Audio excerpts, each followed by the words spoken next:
Hello, humans, and welcome to another episode of Gen X Gamer. That's right, the video game show that is not hosted by an annoying e-beggar.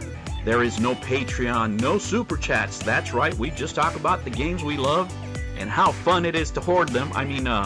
Collect them. Now, with that said, let's get ready for the show. On today's episode, this show is intended for mature audiences only. Viewer discretion is advised. Hello humans, I'm back with another look at an obscure game no one talks about anymore. However, Groove on Fight is what makes video games art. This game is overflowing with style. This is your Gen X gamer here, using my AI voice to get another video out to you. I may use an AI voice, but these ideas are all mine. And my appreciation for this game goes way back. If you've never played it, go ahead and find it out there on your favorite emulator or arcade clone and take the creativity of these artists in. Groove on Fight, an obscure gem from ATLUS. Introduction. Groove on Fight, part of the Power Instinct series, stands as a testament to ATLUS's commitment to originality and artistic freedom. Released in 1997 for the Sega Saturn and later ported to other platforms, the game quickly became a cult classic. Its unique character designs, innovative gameplay, and distinctive artwork have made it a highly collectible and valuable piece in the world of retro gaming. The birth of Groove on Fight. Groove on Fight was released on March 27, 1997. As the fourth installment in the Power Instinct series, it marked a significant departure from its predecessors. ATLUS, known for its bold and creative approach, introduced new characters, revamped the fighting mechanics, and infused the game with a fresh visual style. This release was notable for its departure from the series' more comedic roots, opting for a darker, more mature aesthetic.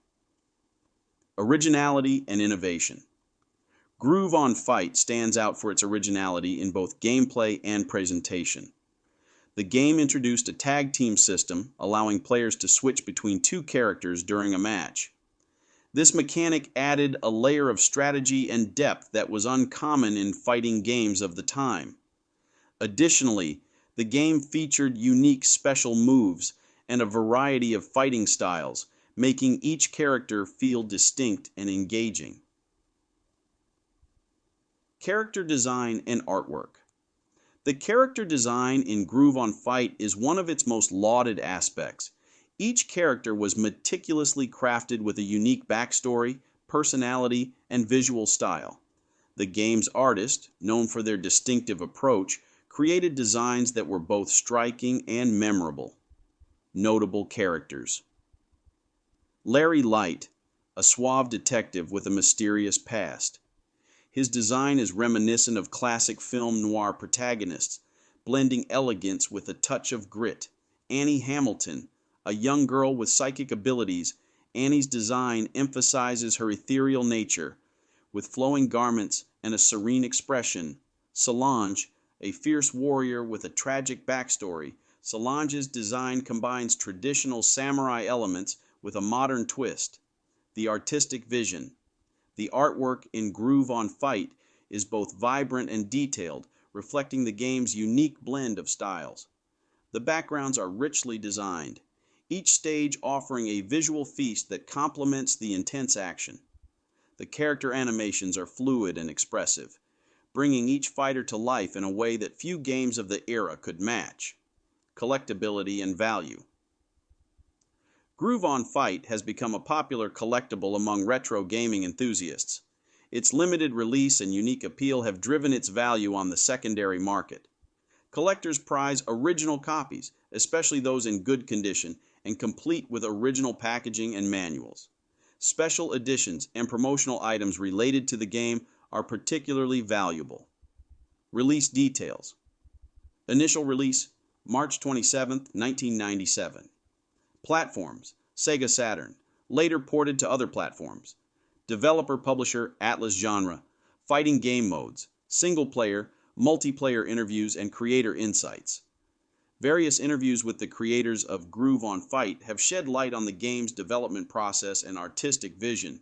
In an interview with the game's lead designer, they discussed the challenges of balancing originality with the expectations of the series' fans.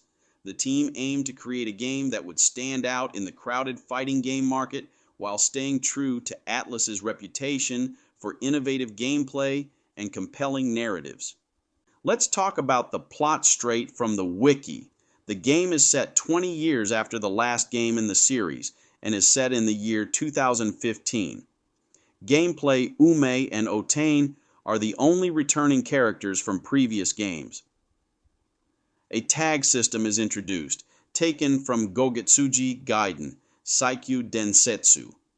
Each match features 4 characters.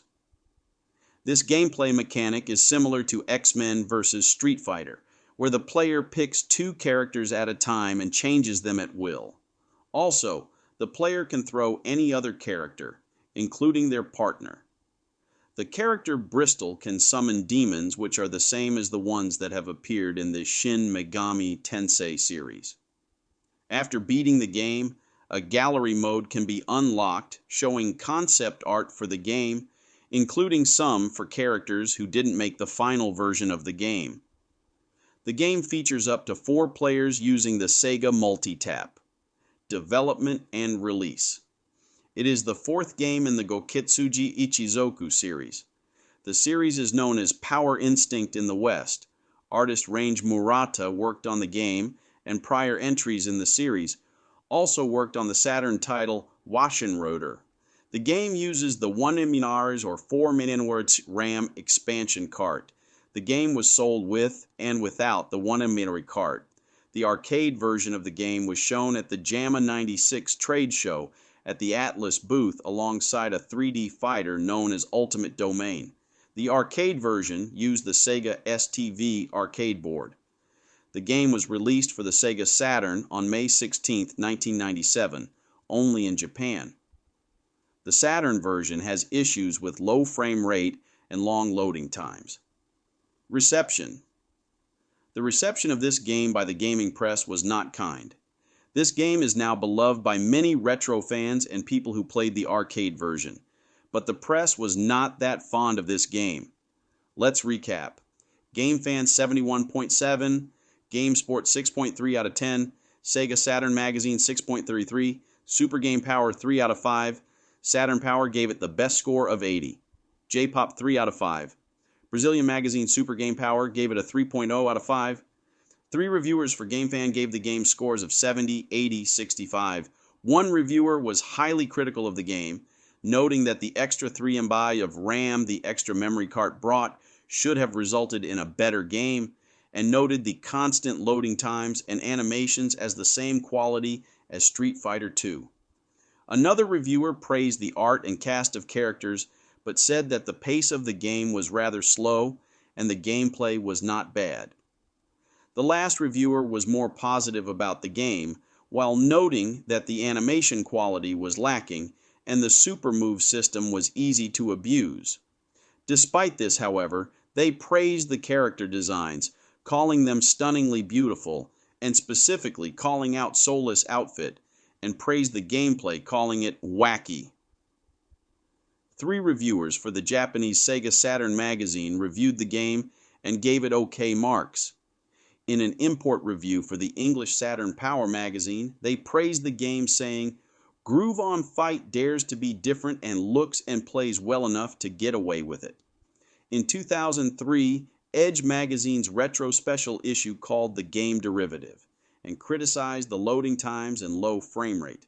Despite this, they said it was a decent alternative to Capcom fighting games. In 2006, Play magazine contributing editor Eric Patterson listed the game's cover art, along with River City Ransom, as his favorite game covers of all time. Conclusion. Groove on Fight remains a shining example of ATLUS's dedication to artistic freedom and innovation. Its unique character designs, distinctive artwork, and strategic gameplay have earned it a special place in the hearts of gamers and collectors alike.